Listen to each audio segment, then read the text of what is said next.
السلام عليكم ورحمة الله وبركاته.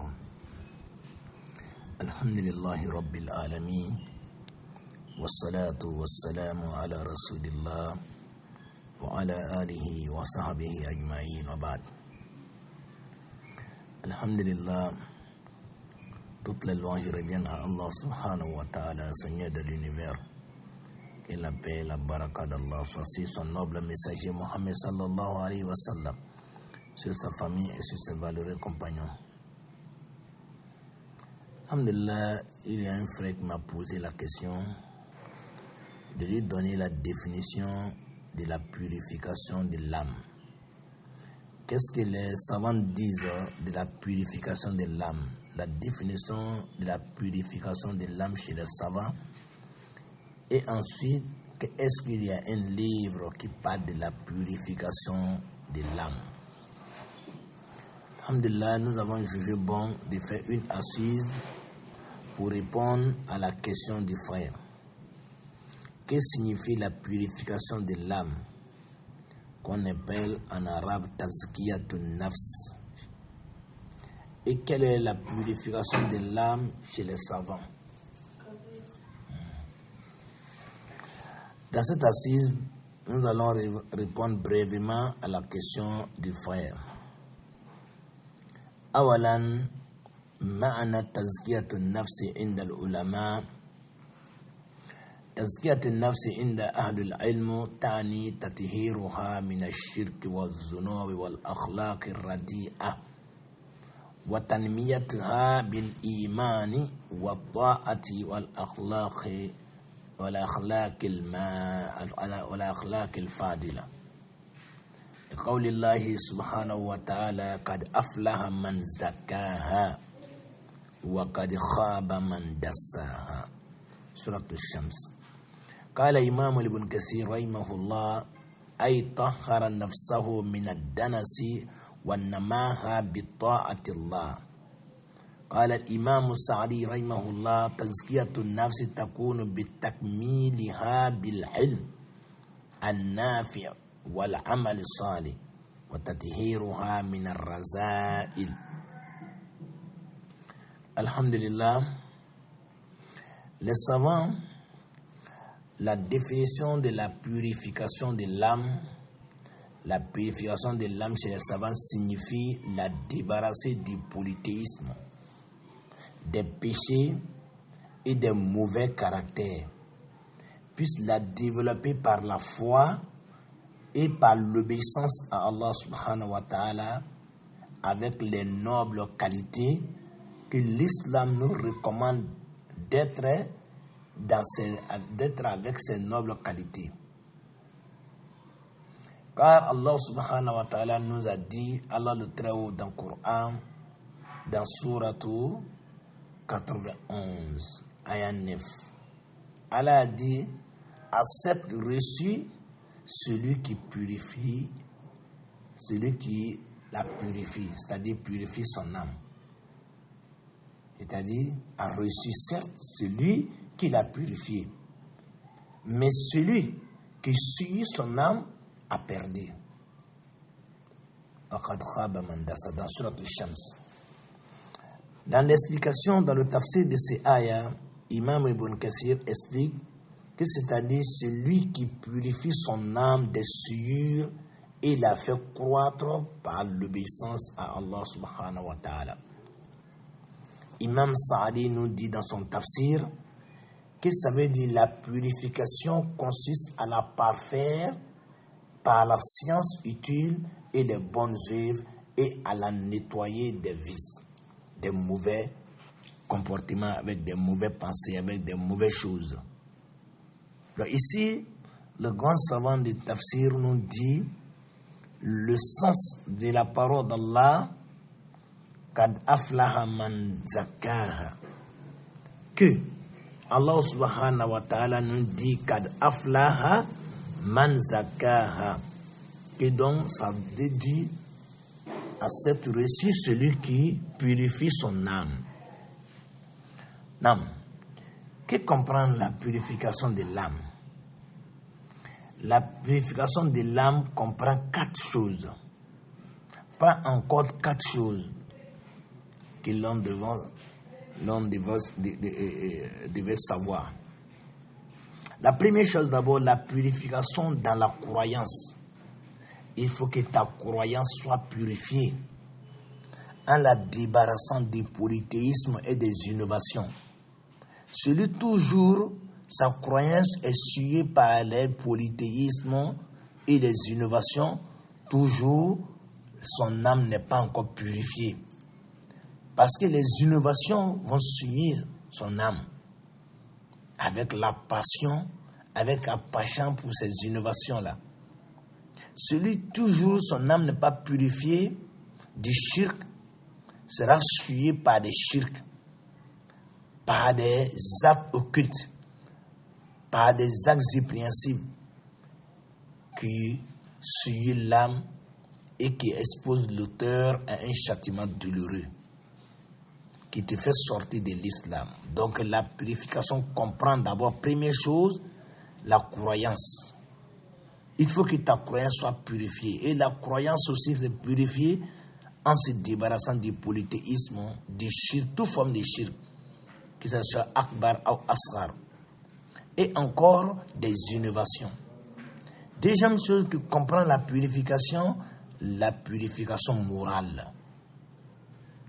En abandonnant l'envie, la jalousie, l'orgueil, l'ostentation et la rancune. Tu dois débarrasser ton cœur de tout ça là. Parce que celui toujours qui a toujours rancune, il a toujours l'ostentation en lui, ou bien un riya. Il a toujours riya. Celui qui se fait voir avec ses actes, son âme est toujours souillée. Donc, étudions sur Tarkil Hasadi, Al-Kibr, Al-Riya, Wal-Haqd. C'est-à-dire, il faut que tu délaisses, tu abandonnes la jalousie, l'orgueil, l'ostentation et le rancune contre les gens. Troisièmement, la purification de l'âme comprend. Troisième chose, il faut que tu te débarrasses de ces choses.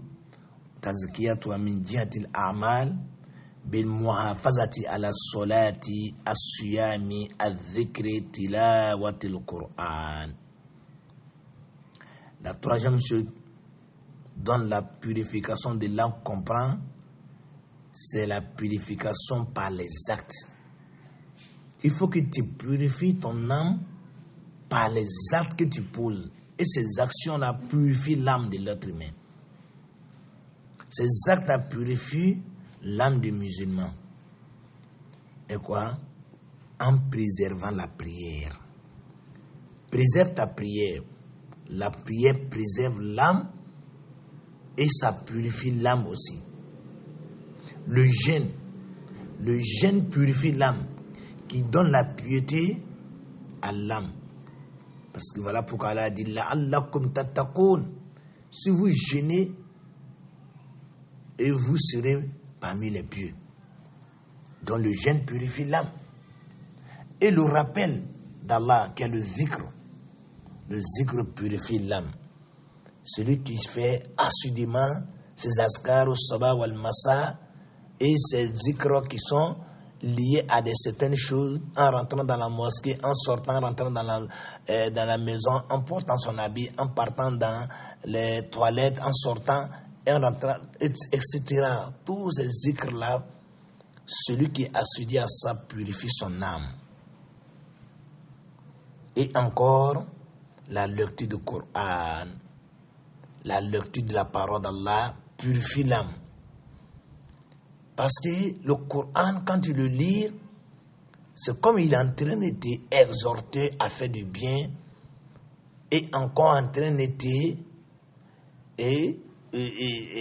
éloigner de certaines choses comme un mauvais comportement.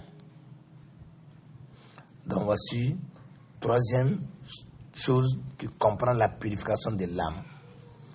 Quatrième chose, mes frères en islam, qui comprend la purification de l'âme, que tazkiyatuha bil mujahada. Qala ta'ala wallazina jahadu fina lanahdiyannahum sublana. Mes frères en islam, la quatrième chose qui comprend la purification de l'âme est la purification par le combat contre l'âme. Il faut combattre ton âme pour l'amener aux obéissances d'Allah subhanahu wa ta'ala. Parce qu'Allah dit inna nafsa la amaratu bisu. Parce que l'âme là, lui, il exhorte son notaire à faire toujours le mauvais. L'âme ordonne toujours son notaire à faire toujours, amène son notaire à faire du mal. Donc si toi tu n'es pas combattu ton âme, tu veux laisser ton âme, ce qui te dit tu le fais, ce qui te dit tu vas là-bas, il va toujours t'ordonner à faire le mal. C'est ce qu'Allah a dit, la innal nafsa la amaratun bisu. Donc il ne faut pas suivre ton âme. Voilà pourquoi Allah a dit que celui qui est plus égaré que celui qui prend son âme comme sa divinité. Il suit son âme dans toutes choses. Donc, il faut combattre ton âme contre ces orientations qui ne sont pas bonnes. Et, ce qu'Allah a dit, ceux qui luttent pour notre cause, nous les guidons, c'est vers nos sentiers. Donc, quand tu combats ton âme, Allah va te faciliter la guidance. C'est ce qu'Allah a dit, ceux qui combattent, ceux qui luttent pour notre cause sur nos chemins, nous les guiderons vers nos sentiers. Qu'Allah purifie notre âme. Taïb. Est-ce qu'il existe des livres spécifiques sur la purification de l'âme? C'est la dernière question que nous allons répondre. Oui, plusieurs ouvrages importants traitent ce sujet-là, parmi lesquels il y a Madarij as-Salikin de Ibn Qayyim al-Jawziyya, un des ouvrages les plus complets sur les états du cœur et la purification spirituelle. Celui qui va lire Madarij as-Salikin, je crois que c'est 3 volumes comme ça.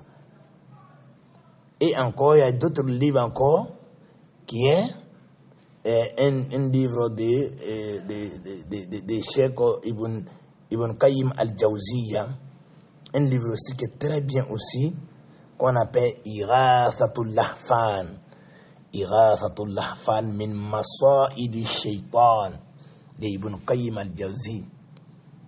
Il parle des maladies du cœur et les voies à purifier le cœur. C'est un grand livre. Ighathatul Lahfan de Cheikh Ibn Qayyim al-Jawziyya. Traite des maladies du cœur et de leurs remèdes. Quels sont les remèdes des maladies du cœur? Celui qui va lire Ighathatul Lahfan comprendra beaucoup de choses dans ce livre-là. C'est un seul volume. Et encore, un autre livre encore, qui est très important aussi, Mukhtasaru Manahijul Qasidin de Ibn Qudama. C'est un livre aussi qui est très bien, qui est un ouvrage méthodologique sur la réforme du comportement. C'est très bon pour purifier l'âme de l'être humain. Donc voici un peu ce que nous en a à répondre à la question des frères. En résumé, la purification de l'âme n'est pas un simple aspect spirituel, mais un programme complet. Croyance saine, œuvre pieuse, noble caractère et lutte constante contre les passions. C'est ce qui purifie le cœur. Qu'Allah purifie nos cœurs, qu'Allah fasse de nous des musulmans pieux et sincères. Sur ce, nous allons arrêter ici. Wa sallallahu wa sallim wa barik ala nabiyyina Muhammad wa ala alihi wa sahbihi ajma'in. wa akhir da'wana alhamdulillahi rabbil alamin.